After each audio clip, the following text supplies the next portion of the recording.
இடுப்பு எலும்ப உடைக்கிற அளவுக்கு ஒரு டார்ச்சர் பண்ணுவாங்களா? அப்படி என்ன காம பிசாசா அவங்க? செக்ஸ் டாய்ஸை யூஸ் பண்றது, டைம் பாஸ் எப்படி பண்றதுன்னு தெரியாம பான் வீடியோஸ் உட்காந்து பார்த்துக்கிட்டு ஃபேண்டசி செக்ஸை உட்காந்துட்டு அவங்க வந்து இப்படிலாம் இருக்கும் அப்படிலாம் இருக்கும்னு கற்பனை பண்ணிட்டு ஒரு சின்ன பிள்ளைகிட்ட அந்த பொண்ணுகிட்ட எப்படி ஒரு மனைவி தாய்க்கு பின் தாரம்னு சொல்றாங்களே, அந்த தாரத்தை தகர மாதிரி தேய்ச்சி எடுப்பாங்களா?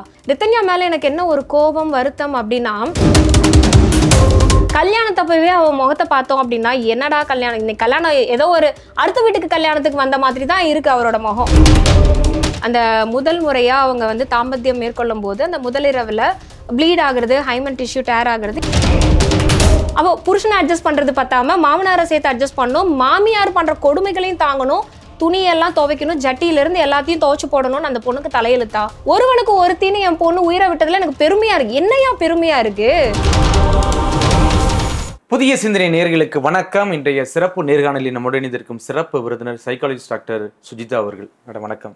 வணக்கம் ஆண்டனி. எப்படி இருக்கீங்க? நல்லா இருக்கேன். நீங்க எப்படி இருக்கீங்க? நல்லா இருக்கேன். முதல் முறையா நமது அலுவலகத்துக்கு வந்ததுக்கு மிக்க நன்றி. தேங்க்யூ.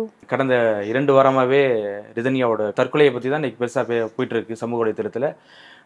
உண்மையிலே நீங்கள் அதை எப்படி பார்க்குறீங்க? ஒரு மனநல மருத்துவரை நீங்கள் எப்படி பார்க்குறீங்க? புதிய சிந்தனை நேயர்களுக்கு எனது வணக்கம். முதல்ல ரித்தன்யா குடும்பத்தினருக்கு எனது ஆழ்ந்த இரங்கலை தெரிவிச்சுக்கிறேன். ஏன்னா இந்த நியூஸ் கேட்டதுலேருந்தே எனக்கே ஒரு டிஸ்டர்பன்ஸ் இருக்க தான் செய்யுது.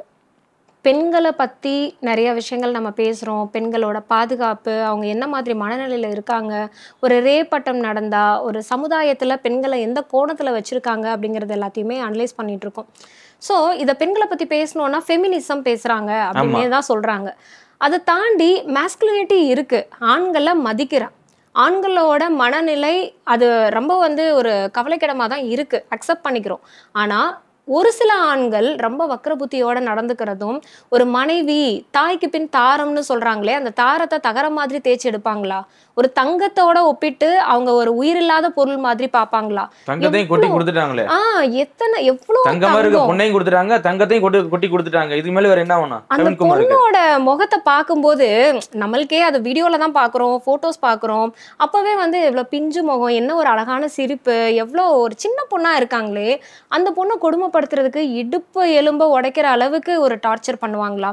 அப்படி என்ன காம பிசாசா அவங்க? ஸோ இதெல்லாம் யோசிக்கும் போது அப்சல்யூட்லி அது தெரியுது என்னன்னா, நார்சிஸ்டிக் பர்சனாலிட்டி டிஸார்டர் தான். ஒரு கலெக்டிவ் டிஸார்டர் மாதிரி தான் இருக்கு. அதாவது அவங்க குடும்பத்துக்கே வந்துட்டு இப்போ ஒரு கணவனுக்கு மட்டும்தான் இந்த மாதிரி இருக்கு அப்படின்னா பரவாயில்ல, சரி ஏதோ சைக்காட்ரிஸ்ட் கிட்ட கூட இல்லை சைக்காலஜிஸ்ட் கிட்ட கூட போய் கூட்டு போய் ட்ரீட்மெண்ட் பண்ணலான்னு. ஆனா அவங்க மாமியாருக்கும் மாமனாருக்கும் குடும்பத்துக்கே அப்படி இருக்கும்போது யார் கூட்டிட்டு போய் ட்ரீட்மெண்ட் பண்ணுவா? தனியாவே அந்த பொண்ணு பாவம் போராடி கடைசியில நான் செத்தாதாண்டா நீங்களாம் திருந்துவீங்க அப்படின்ற அளவுக்கு ஒரு முடிவு எடுத்திருக்காங்க. ஆனா இது தவறான முடிவு. ரித்தன்யா மேல எனக்கு என்ன ஒரு கோபம் வருத்தம் அப்படின்னா, பெண்களுக்கு பிரச்சனைகள் இருக்க தான் செய்யுது. அவங்க கையில் வந்து 2 லட்ச ரூபா பணம் இருக்குது. அந்த வாய்ஸ் நோட்டில் வந்து கேட்குறோம் நம்ம, அந்த கபோர்டில் பீரோ பக்கத்தில் வந்துட்டு 2 லட்ச ரூபா பணம் இருக்குது, நீங்கள் போட்ட நகை எல்லாம் நெக்லஸ் எல்லாமே இதில் போட்டி வச்சுருக்கேன், அதில் சாவி வச்சுருக்கேன், எல்லாமே டீட்டெயிலாக சொல்கிறாங்கல்ல. கையில் கார் இருக்குது. சம்பவத்தை அன்னைக்கு முன்னத்த நாள் அவங்க அம்மா கிட்ட எல்லாத்தையும் சொல்கிறாங்க. மேபி அவங்க அம்மாவும் அப்பாவும், ஏன்னா ஃபுல் பிளேம் வந்து உங்கள் பேரண்ட்ஸை தான் நான் பண்ணுவேன். ஒரு பெத்த பொண்ணுங்க அவங்க வந்து பிரச்சனையை சொல்றாங்க அப்படின்னா என்ன உங்களுக்கு வரட்டு கௌரவம்? ஒரு பொண்ணோட உயிருக்கு மேலேயா உங்களுக்கு வந்து உங்களோட கௌரவம், உங்களோட ஜாதி, இல்லை உங்களோட அந்த சுய மரியாதை அப்படிங்கிறது வந்து எல்லாருக்குமே இருக்கு. அந்த பொண்ணு அந்த வெக்கத்தை விட்டு சொல்றாள்ல, அம்மா அப்பா கிட்ட சொல்ல முடியாத ஒரு பிரச்சனை, செக்ஷுவல் டார்ச்சர். என் மாமனார் இப்படி கொடுமைப்படுத்துறாரு. எந்த மாமனார்? மாமனார்னா என்ன அர்த்தம்? ஒரு மருமகள், மகள், அது மருமகள், இன்னொரு பொண்ணு மாதிரி பார்க்கணும். சரி, அதெல்லாம் தாண்டி இப்படி ஒரு கொடுமையை சொல்லும் போது, ஒன்னும் இல்லம்மா நான் இருக்கேன், நீ கவலைப்படாதன்னு சொல்லியிருந்தா இந்த பொண்ணு இவ்வளவு தவறான முடிவே எடுத்திருக்காங்க. ஆமா, அதாவது பெருமையா அவர் பேட்டி கொடுக்குறாருங்க. எனக்கு அவங்க அப்பாவை நினைச்சாதான் எனக்கு இன்னும் இரிட்டேட் ஆகுது. என்ன அப்படின்னா, ஒருவனுக்கு ஒருத்தின்னு என் பொண்ணு உயிரை விட்டதுல எனக்கு பெருமையா இருக்கு. என்னையா பெருமையா இருக்கு? ஸோ அது வந்து பெருமைப்படுற விஷயமா? அது ஒரு பொண்ணு உயிரை இழந்துட்டாலே, சின்ன வயசு பொண்ணு வாழவே ஆரம்பிக்கல, உடல் ரீதியா மன ரீதியா அந்த பொண்ணு அழுதுகிட்டு அவ்வளோ இமோஷனலா அந்த வாய்ஸ்ல சொல்லியிருக்கா, உடல் ரீதியா மன ரீதியா நான் வந்துட்டு டார்ச்சர்ஸ் அனுபவிச்சிட்டேன். இது கேட்கும்போது இவரே சொல்றாருல்ல, வீட்டுக்கு வரும்போது என் பொண்ணு நடக்க கூட முடியல. கால அகட்டி தான் நடந்திருக்காங்க. அதாவது நியூலி மேரிட் கப்பிள் அந்த முதல் முறையா அவங்க வந்து தாம்பத்தியம் மேற்கொள்ளும் போது அந்த முதலிரவுல ப்ளீட் ஆகுறது, ஹைமன் டிஷ்யூ டேர் ஆகுறது, இதெல்லாம் இயல்பா நடக்கிறது தான். ஸோ அப்போ அந்த ப்ளீட் ஆகும்போது அந்த பொண்ணு அவங்க வந்து நடையில ஒரு மாற்றம் இருக்கும், அவங்களால ப்ராப்பரா நடக்க முடியாது. இதெல்லாமே காமனா ஒரு நியூலி மேரிட் கப்பிளுக்கு இருக்கிறதா, எஸ்பெஷலி ஒரு பொண்ணுக்கு இருக்கிறது தான். புதுசா கல்யாணம் பண்ணி ஒரு வாரம் 2 வாரம் இது மாதிரி இருக்கும். 78 நாள் கழிச்சுமா அப்படி இருக்கும். அதுதான் அவங்க நோட் பண்ணிருக்கணும்ல. அப்ப என்ன இவங்க வாழ்க்கையை வாழ்ந்துருக்காங்க, அம்மா அப்பா அப்படின்னும் போது 2 பிள்ளைங்களை பெற்றிருக்காங்கன்னா அந்த தாய்க்கு அந்த இது தெரியாதா? சரி, இன்னைக்கு அவங்க மீடியா முன்னாடி அழுகுறாங்க, என் பிள்ளைய இழந்துட்டேன் அப்படின்னா அவங்க பரிதாபமா பேசுறாங்க, எல்லாமே ஓகே. ஆனா அவங்க பேசுற வார்த்தைகள் சரியில்லையே. அப்ப அதுலயே அவங்களோட மென்டாலிட்டி தெரியுது. அவங்களுக்கு வந்து அவங்களோட கௌரவம் தான் அதுல. அதாவது ஒரு பொண்ணு உயிரிழக்கிறாங்க, ஒருவனுக்கு ஒருத்தின்றது அக்செப்ட் பண்ணிக்கிறேன். நம்ம தமிழ் கல்ச்சர், தமிழ்நாடு பாரம்பரியம் எல்லாம் ஓகே தான். எதுக்காக சொன்னாங்க? Multiple sex, extra marital affair. அதுக்காக தான் வந்து ஒருவனுக்கு ஒருத்தியோட வாழுங்க, ஒரு நல்ல குழந்தை கொட்டிங்களை பெற்றுட்டு குடும்பத்தை உருவாக்குங்கன்னு சொன்னாங்களே தவிர, இப்படி டார்ச்சர்ஸை அனுபவிச்சுட்டு ஒருத்தனுக்கு ஒருத்தியா நீங்க வாழ்ந்து செத்து போங்கன்னு யாரும் சொல்லலையே. அப்போ இந்த ரித்தன்யா மேல எனக்கு என்ன கோவம்னா, கையில 2 லட்ச ரூபா பணம் இருந்தது, கார்ல தனியா தான் கோயிலுக்கு போனாங்க. சரி, யார் வேணாலும் ட்ரிகர் பண்ணட்டும். ஆல்ரெடி அந்த பொண்ணு வந்து கிரானிக் டிப்ரெஷன்ல தான் இருந்திருக்காங்க. ஒரு நாள்பட்ட ஒரு டிப்ரெஷன், ஒரு மன வேதனை, மன உளைச்சலுக்குள்ள இருந்திருக்காங்க. ஒரு சைக்காலஜிஸ்ட் கிட்டேயோ சைக்காட்ரிஸ்ட் கிட்டேயோ கூட்டு போய் கன்சல்ட் பண்ணியிருந்திருக்கலாம். குடும்பத்துல இருக்கிறவங்க என்ன கவுன்சிலிங் கொடுக்க முடியும்? அட்வைஸ் தான் கொடுக்க முடியும். நான் வாழலையா, நான் 2 பிள்ளைங்களை பெத்துக்கலையா, நீங்க வாழ்ந்தீங்கங்க, போக போக சரி அட்ஜஸ்ட் பண்ணிக்கோ. இது என்ன வார்த்தை அட்ஜஸ்ட்மெண்ட் அப்படின்னா? அதுக்கு ஒரு அளவு இருக்கா, மெஷர்மெண்ட் இருக்கா? எந்த அளவுக்கு அட்ஜஸ்ட் பண்ணணும்? அவ புருஷனை அட்ஜஸ்ட் பண்றது பத்தாம மாமனாரை சேர்த்து அட்ஜஸ்ட் பண்ணணும், மாமியார் பண்ற கொடுமைகளையும் தாங்கணும், துணியெல்லாம் துவைக்கணும், ஜட்டியில இருந்து எல்லாத்தையும் துவைச்சு போடணும்னு அந்த பொண்ணுக்கு தலையெழுத்தா? நல்லா படிச்ச பொண்ணு, எவ்வளோ டேலண்ட், எவ்வளோ ஸ்கில்ஸ் அந்த பொண்ணுக்கு. அவங்க ஹிஸ்ட்ரியெல்லாம் எடுக்கும்போது, கேஸ் ஸ்டடிஸ் எடுத்து பார்க்கும்போது, ஒவ்வொருத்தர் பேட்டி கொடுக்கும்போது பார்க்குறப்போ கோவம் தான் வருது. ஆக்சுவலி என்ன அப்படின்னா, ஒரு அநியாயம் நடக்கிற இடத்துல தட்டி கேட்டு தான் ஆகணும். ஸோ இந்த மாதிரியும் அடுத்தடுத்த சீக்வன்ஸாக நான் இப்போ இந்த வாரம் ஃபுல்லாகவே பார்க்குறேன் நான் இந்த டவுரி கேசஸ்னால. அதாவது சரி, இவங்க அரேஞ்ச்டு மேரேஜ் இது ஒரு பக்கம் இருக்குது அப்படின்னா, கன்னியாகுமரியில் அந்த பொண்ணு 10 வருஷமா லவ் பண்ண பொண்ணு, 10 வருஷமா ஒருத்தனை லவ் பண்ணி கல்யாணம் பண்ணி அங்கேயும் என்ன தப்பு பண்ணியிருக்காங்க, லட்சக்கணக்கில் வந்து டவுரி கொடுத்துருக்குறாங்க. திருப்பியும் 10வது போய் காசு வாங்கிட்டு வான்னு அந்த மாப்பிள்ளை வந்துட்டு அந்த கணவன் மிரட்டி இருக்காங்க. அதனால டார்ச்சர் தாங்க முடியாம அந்த பொண்ணு வந்து சூசைட் பண்ணியிருக்காங்க.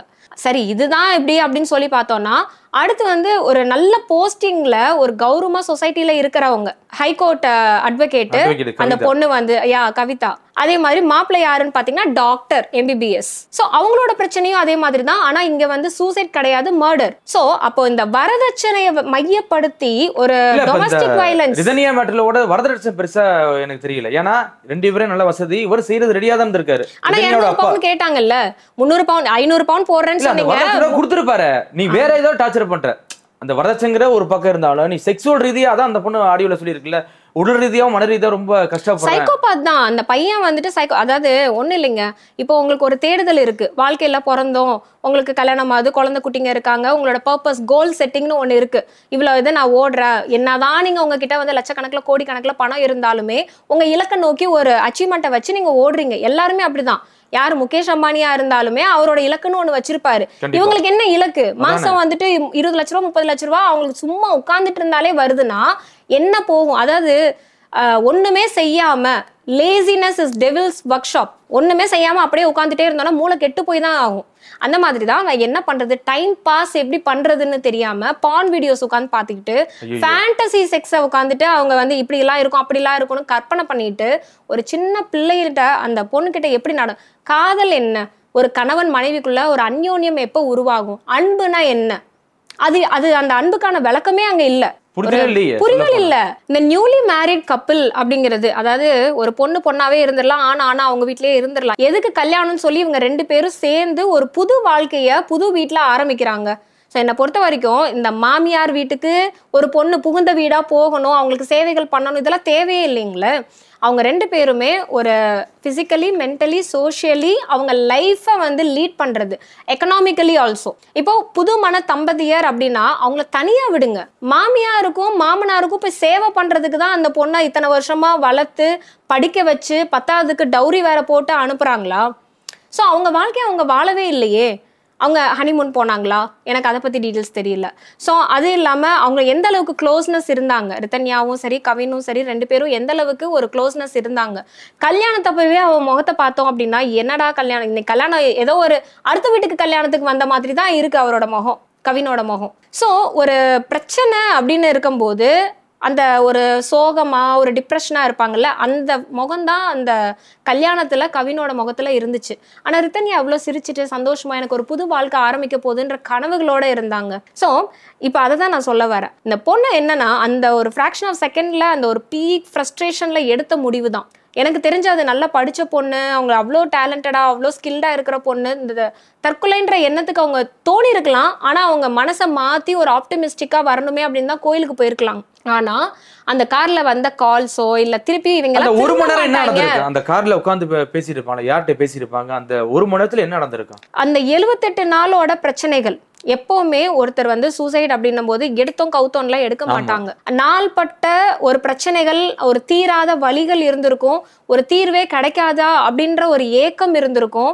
அதை வென்ட் அவுட் பண்றதுக்கு சரியான ஆட்கள் இருந்திருக்க மாட்டாங்க. இப்போ உங்க அம்மாட்ட சொன்னாங்க அப்படின்னா ஒரு ஆறுதலா இருந்திருக்கலாம்ல, ஒன்றும் இல்லம்மா பிரச்சனை இல்லை நான் இருக்கேன் அப்படின்னு சொல்லியிருந்திருக்கலாம். இல்ல இவங்க பண்ண சில தவறுகள் வந்து ஓப்பனா பேச முடியாது. ஒரு பெண்ணா போய் எப்படி சொல்ல முடியும், இது மாதிரிலாம் பண்ணா அப்படின்னா ஒரு தாய்ட்டையும் தகப்பனை சொல்ல முடியும்? இல்லைங்க, இங்கதான் தப்பு நடக்குது. நம்ம சொசைட்டி அப்படிங்கிறது எங்க, குடும்பங்கள்லாம் சேர்ந்துதானே ஒரு சொசைட்டி, கம்யூனிட்டி. குடும்பம்ன்றது என்னது, அம்மா அப்பா பிள்ளைங்க, இதுதானே ஒரு குடும்பம். ஸோ அந்த குடும்பத்துல வந்து நீங்க பெத்த பிள்ளைங்க, இப்போ ஒரு நீங்க பஸ்ல போறீங்க, அந்த பஸ்ல நீங்க எப்படி டிராவல் பண்றீங்க, அந்த பஸ் டிரைவர் என்னை கரெக்டா கொண்டு போய் சேர்த்துருவாரு, என் உயிருக்கு உத்தரவாதம் நம்புறீங்க. யாரை நம்புறீங்க? பஸ் டிரைவரை நம்புறீங்க. ஒரு ஃபிளைட்ல பயணம் பண்றீங்க, பைலட்டை நம்புறீங்க, ட்ரெயின்ல பயணம் பண்றீங்க. ஸோ எல்லாமே அடுத்தவங்க மேல நம்பிக்கை வைக்கிற நீங்க உங்களுக்கு பிறந்த குழந்தை தானே, பெத்த பிள்ளைங்க மேல ஏன் நம்பிக்கை வைக்க மாட்டீங்க? அந்த பெத்த பிள்ளைங்களை பையனா இருக்கட்டும் பொண்ணா இருக்கட்டும் அவங்க மேல சின்ன வயசுல இருந்தே ஒரு நம்பிக்கை வச்சு அந்த பிள்ளைங்களுக்கு வந்துட்டு கரெக்டான பருவநிலையில, ஒரு பொண்ணு வந்து ஏஜ் அட்டென்ட் பண்றாங்க பிபர்ட்டி அப்படின்னா நீங்க வந்து எப்படி நாப்கின் யூஸ் பண்ணணும், என்ன மாதிரி இருக்கணும், எல்லா பொண்ணுங்களுக்குமே புருஷங்கிட்ட எப்படி பெட் டைம் இருக்கணும்னு அம்மா சொல்லி கொடுக்குறாங்க. புருஷனை நல்லா கவனிச்சுக்கோ, சந்தோஷம். என்ன சந்தோஷம்னா என்னது, மொட்டையா வந்து சந்தோஷப்படுத்து அப்படின்னா. ஸோ அப்போ அந்த பொண்ணுக்கிட்ட வந்து கல்யாணம் ஆகிற பொண்ணுக்கிட்ட எனக்கு நல்லாவே தெரியும், அது வில்லேஜா இருக்கட்டும் இல்லை கவுன்சிலிங்லேயே சொல்லுவாங்க, எங்க அம்மா இப்படிலாம் சொன்னாங்க, அப்படி சொன்னாங்க, இப்படி நடந்துக்கணும் அப்படி நடந்துக்கணும் அப்படின்னு எல்லாமே சொல்றீங்கல்ல. எந்த பையனுக்கு ஆகுது, அவங்க அம்மாவா இருக்கட்டும் இல்ல பையனை பெத்த அப்பாவா இருக்கட்டும், ஒரு பொண்டாட்டி இப்படி வச்சு நடந்துக்கணும், இவன் பொண்டாட்டி இப்படி பார்த்துக்கணும்டா, பொண்டாட்டி மனசு கஷ்டப்படக்கூடாது அப்படின்னு சொல்லி வளர்த்துறாங்களா? ஆனா மாடர்ன் ஜென்ரேஷன்ல ஒரு சில ஆண்கள் இருக்காங்க, அவங்களா ஒரு அடிபட்டு திருந்தி அவங்களா வந்துட்டு ஒரு உள் உணர்வு, சரி நம்ம வந்து கல்யாணம் ஆனதுக்கு அப்புறமா இன்னும் நிறைய ஆண்கள் வந்து பாத்தீங்கன்னா அவங்க மனைவியோட டெலிவரி வார்டுல போயிட்டு குழந்தை பிறக்கிறதெல்லாம் கூட கையை பிடிச்சிட்டு அந்த வலியை தாங்கிக்கிட்டு அவங்க 2 பேருமே கணவனும் மனைவியும் சேர்ந்து குழந்தை பெத்துக்கிறாங்க. அது அந்த மாதிரி கணவர்கள், அந்த மாதிரி ஆண்களுக்கெல்லாம் வந்து ஹேட்ஸ் ஆஃப். ஆனா இப்படியும் இருக்காங்க. சோ இந்த மாதிரி இருக்கும்போது நீங்க சொல்ற மாதிரியே அந்த பொண்ணு இப்ப ஓகே அது முதலேறும் போது நடந்திருக்கு, இதெல்லாம் சொல்லியிருக்கானா இவங்க பண்ண கஷ்டத்தை சொல்ல முடியுமா? இவங்க பண்ணது அந்த பான் வீடியோஸ் போட்டு காமிச்சு அது மூலியமா இவங்க செக்ஸ் வச்சிட்டு இதெல்லாம் இப்படி சொல்ல முடியும்? ஏன் சொல்ல முடியாது?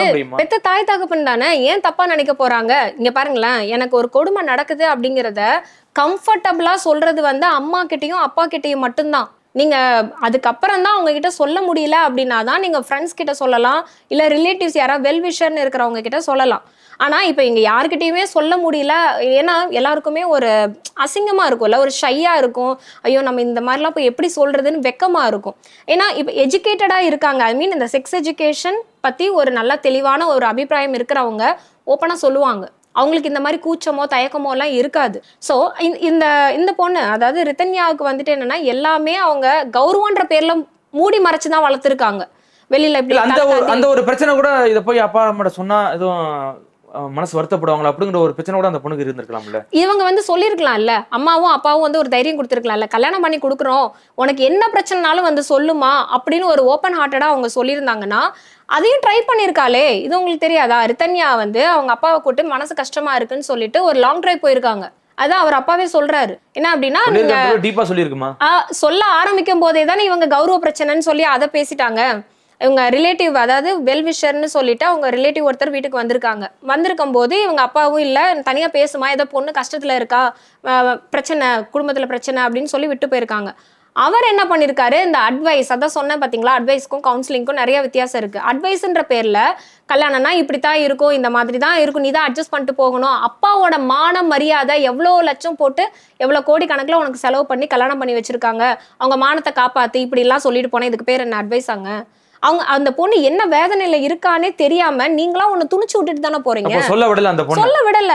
அதுவும் இல்லாம நீ என்ன பிரச்சனையா இருந்தாலும் பரவாயில்லம்மா, அதாவது அந்த அம்மா சொல்றாங்கல்ல, என் பெத்த புள்ள எனக்கு ஒரு உள்ளுணர்வு கூட வரல, அவ சாகதான் போறா அப்படின்னு அவங்க சொல்றாங்க, எனக்கு ஒரு உள்ளுணர்வு இன்ட்யூஷன் கூட ஏற்படவே இல்லை, அப்படி இருந்தா அவளை தனியா போகாம தடுத்து நிறுத்திருப்பேன் அப்படின்னு சொல்றாங்க. எல்லா பெத்த அம்மாவுக்குமே அம்மா வந்து பிள்ளைங்களை நேசிக்கிறாங்கன்னா அவங்க படுற கஷ்டத்தை உணர முடியும்ல. உனக்கு ஏதோ கஷ்டம், ஏதோ ஒரு வேதனை, இப்படி நடந்துகிட்டு இருக்கிறியே, ஃபேக் ஸ்மைல் தெரியாம இருக்கும். அவ்வளோ அணுவா ரசிச்சு வளர்த்த பொண்ணுக்கு அவ நல்லா இருக்காளா இல்ல ஏதோ கஷ்டத்துல இருக்காளா, தனியா போய் கண்டுபிடிச்சிடலாமே. அப்ப அந்த அளவுக்கு உங்க 2 பேருக்குள்ள பாண்டிங் இல்லைன்னு தானே அர்த்தம். சோ இங்க பாருங்க, அந்த பொண்ணு சின்ன வயசு பொண்ணு, அம்மா அப்பான்றது அந்த பொண்ணோட வயசுல டபுளா தானே அவங்க வயசு இருக்கும், அவங்க எக்ஸ்பீரியன்ஸ் இருக்கும், அவங்க எல்லாமே உலகத்தை பார்த்து வந்திருப்பாங்க. ஒரு பிசினஸ் மேன் அப்படிங்கும் போது எத்தனை பேர் ஏமாத்திருப்பான், முதுகுல குத்திருப்பான், எவ்வளவு சக்சஸ பார்த்திருப்பாங்க. அப்ப ஏன் அவங்களுக்கு பொண்ணோட வாழ்க்கையை கணிக்க தெரியல? அப்ப எதையோ மூடி மறைக்கிறாங்களா? சோ ஏதோ ஒரு மர்மம் இன்னும் இருக்கதானே செய்யுது. அப்பா அம்மாவை தான் சொல்றேன். அப்பா அம்மா வந்து அப்ப கவின் அவங்க ஃபேமிலிக்கு சப்போர்ட் பண்றாங்களா? வெளியில வந்துட்டு என் பொண்ணு எதுக்கு சொல்லல, நம்மளுக்கே கோவம் வருது இல்ல, அவங்கள வந்துட்டு கெட்ட வார்த்தையில சொல்லி திட்டணும்ன்ற அளவுக்கு நம்மளுக்கு கோவம் வருது. இப்படி ஒரு பொண்ணை சதைச்சிட்டியாடா அப்படின்னு சொல்லிட்டு வாடா போடன்னு கூட நம்ம பேசுறோம். ஏன் வந்துட்டு ஏன் மீடியால வந்து அவளை கௌரவமா பேசி என் பொண்ணே போயிருச்சு, அப்புறம் எதுக்கு அவனுக்கு மரியாதை? அந்த என்ன மாப்பிள்ள வெங்காயம்? சோ அந்த ஒரு கோபம் கூட வரலையே. நம்மளுக்கு ஆத்திரம் வருதுங்க. ஊர் உலகத்துல எல்லாரும் பொங்கி எழுந்துட்டு இருக்காங்க, ரிதன்யாக்கு ஜஸ்டிஸ் வேணும்னு சொல்லிட்டு போராட்டம் பண்ணிட்டு இருக்காங்க. ஏன் பேரண்ட்ஸ்க்கு வரல? இன்னும் அவங்க அப்படி இருக்காங்க. இல்ல இப்ப இந்த சைடு பார்த்தாலும் அந்த சித்ரா தேவின்னு ஒரு பெண்ணு தான், யாரு ரிதன்யாவோட மாமியார், அது ஒரு பெண்ணு தானே. இந்த அளவுக்கு அனுபவிக்க தெரியாதானே? அவங்கதான் பரம்பரையாவே அப்படிதானே வராங்க. அதுவும் இல்லாம ஒரு டாமினன்ஸ் லெவல், அரகன்சி எப்படி இருக்கும்னா 2 விதங்க. ஒண்ணு, நான் என் மாமியார்கிட்ட இந்த மாதிரிலாம் கஷ்டங்களை அனுபவிச்சேன், எனக்கு ஒரு மருமக வரும்போது எல்லாத்தையும் ஒட்டு மொத்தமா வட்டி முதலுமா திருப்பி நான் போட்டு பார்ப்பேன், அப்படி ஒரு கேரக்டர். இன்னொன்னு என்ன தெரியுங்களா, அவங்க மாமியார் வந்துட்டு நல்லா தான் இவங்க ஆட்சி பண்ணியிருப்பாங்க, மாமியாரை வந்துட்டு டாமினேட் பண்ணியிருப்பாங்க இந்த சித்ரா தேவி அவங்க. ஸோ அதனால நான் என்னோட பொசிஷனை விட்டு கொடுக்க கூடாது, நான் ராஜ்யம் பண்ணணும் அப்படின்னு சொல்லிட்டு அந்த டாமினன்ட் லெவல் தான் அது. ஸோ அதை தான் சொல்றேனே, அவங்களுக்கு கலெக்டிவ் டிஸார்டர் இருக்கு, அவங்களுக்கு வந்து ஒரு பர்சனாலிட்டி டிஸார்டர். ஒரு பொண்ணோட வலி தெரியாத ஒரு பெண்ணுக்கு புரியலையே அவங்களுக்கு. அந்த அளவுக்கு ஒரு செக்சுவல் ரீதியா அவன் டார்ச்சர் பண்றாங்க அப்படிங்கும்போது அந்த பெண்ணுக்கு இந்த பேர்பட்ட ஒரு வலியெல்லாம் இருக்கு அப்படின்னு தெரியாதா? அதாவது சாடிஸ்ட் யாரு அப்படின்னா, அடுத்தவங்களோட வலியை தான், அந்த வலியை வந்து அதுல இருந்து சுகம் காண்றவங்க தான் சாடிஸ்ட், ரசிக்கிறது. சோ நிறைய மாமியாருங்களுக்கு அந்த குணம் தானாவே வந்துரும். அதனாலதான் மருமகள்னு வந்த உடனே அவங்களும் ஒரு பொண்ணு வச்சிருப்பாங்க, அந்த பொண்ணையும் கட்டி கொடுப்பாங்க, அவங்க பொண்ணுக்கு ஏதாவது ஒன்னா துடின்னு துடிப்பாங்க. ஆனா அதே இது மத்த பொண்ணு வந்துட்டு அவங்க வீட்டுல மருமகளா வந்திருக்கும் போது சேம் அதை விட அதிகமான டார்ச்சரை கூட பண்ணுவாங்க.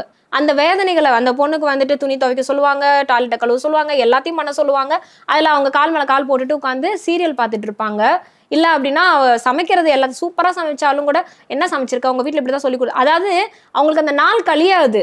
அந்த பொண்ணை கரைச்சு கொட்டல அப்படின்னா அவங்களுக்கு அந்த நாள் கழியாது. ஆமா, இதுதான் வந்து நடந்துட்டு இருக்கு. இதெல்லாம் சாடிஸ்ட் கேரக்டர். ஸோ இதை வந்து என்னன்னா, அவங்களுக்கு பண பலம் இருக்கு, சொத்து இருக்கு, அதனால யாரும் தட்டி கேட்க முடியாது. இவங்கன்னு இல்லைங்க, நிறைய இந்த கிராமங்கள்ல எல்லாம் பாத்தீங்கன்னா பண்ணக்காரவங்க, இந்த ஊருக்காரவங்க, நாட்டாமைங்க. ஸோ இவங்கெல்லாம் என்ன அப்படின்னா, என்ன யாரு கேட்கறது, என் வீட்டு பொண்ணுங்களும் இப்படித்தான் நான் பண்ணுவேன். ஆனா ஊருக்கெல்லாம் உபதேசம் சொல்லுவாங்க, ஊருக்கு எல்லாத்துக்கும் பஞ்சாயத்து பண்ணி வைப்பாங்க. ஆனா அவங்க வீட்டு பொண்ணே உட்காந்து கண்ணீர்ல உட்காந்துட்டு இருப்பாங்க, கிச்சன்ல போய் உட்காந்து அழுதுட்டு இருப்பாங்க, அவங்க தலகாணி நனைஞ்சிட்டு இருக்கும் அழுது. ஆனா அதை கேட்கறதுக்கு யாராலையும் முடியாது. ஏன் அப்படின்னா, என் வீட்டுல இப்படிதான், நான் மத்தவங்களுக்கு தான் நான் வந்துட்டு அறிவுரை சொல்லுவேன் அப்படின்னு நிறைய பேர் இருக்காங்க. ஏன்னா பெண்களை அவங்க வந்து ஒரு சதையும் எலும்புமா தான் வந்து பாக்குறாங்களே தவிர ஒரு செக்ஷுவல் ஆப்ஜெக்டா தான் பாக்குறாங்க. ஸோ அவங்களுக்கு வந்து உணர்வுகள் இருக்கு. அந்த ஒரு பொண்ணை எப்படி ரசிக்கணும், செக்ஸ் தப்பு இல்லைங்க, ஒரு லவ்வோட அவுட்புட், உச்சக்கட்டமா அவங்க அன்பை வெளிப்படுத்துறது தான் வந்து இந்த காமம். ஸோ அதுவும் அந்த தாம்பத்தியம்னு சொல்லலாம். ஸோ அதை வந்து ஒரு கொச்சப்படுத்துற விதமா செக்ஸ் டாய்ஸை யூஸ் பண்றது, இந்த பான்ல பாக்குறது, அவனே வந்துட்டு ஒரு சம்பாதிக்கிறதுக்காக ஸ்கிரிப்டட் எடிட்டடா ஒரு டைரக்ட் பண்ண ஒரு மூவி தான் அந்த பான் மூவி. அதை பிடிச்சிட்டு நீ வந்துட்டு அதை அந்த லவ்வோட கொண்டு வரலாமே. ஒரு லவ்வோட நீங்க வந்துட்டு ஒரு எக்ஸ்ட்ரீம் செக்ஸ்குள்ள போறீங்களா, ஓகே ஃபைன், ஆனா அதை வலுக்கட்டாயமா ஒரு காயங்களோட அவ்வளோ ஒரு வேதனையை கொடுத்து நீங்க அனுபவிக்கணும்னா கையும் காலையும் கட்டி போட்டுட்டு நீங்க வந்துட்டு அனுபவிக்கிறது அது சேடிஸ்ட் தான். இது ஒரு மனநோயாளி. மனநோய் தான் அது. ஏன்னா இது ஹைப்பர் செக்ஷுவாலிட்டி டிசார்டர்னு கூட சொல்லுவாங்க. அதாவது அவங்களுக்கு என்னன்னா எப்ப பார்த்தாலும் யாரை பார்த்தாலுமே அந்த செக்ஷுவல் தாட்ஸ் வரும். ஸோ அது அவங்களால செல்ஃப் கண்ட்ரோல் இருக்காது. ஏன் அப்படின்னா அவங்களுக்கு தான் ஒரு வரையறையே இல்லையே வாழ்க்கையில. ஒரு கோல் செட்டிங் இல்லை, நான் உழைக்கணும்னு இல்லை, நான் வந்துட்டு எதையாவது ஒன்று அச்சீவ் பண்ணணும்னு இல்லை, எல்லாமே இருக்குது. அப்போ என்ன அது டைம் பாஸ்க்கு நான் எதையாவது ஒன்று பண்ணணும். ஸோ அந்த மாதிரி தான் இவங்க கேஸ் ஹிஸ்டரி பார்க்கும்போது அப்படிதான் தோணுது. கண்டிப்பா ரஜினி அவங்க நீதி கிடைக்கிறவங்க தொடர்ச்சியா பேசுவாங்க. கண்டிப்பா. மிக்க நன்றி. நன்றி.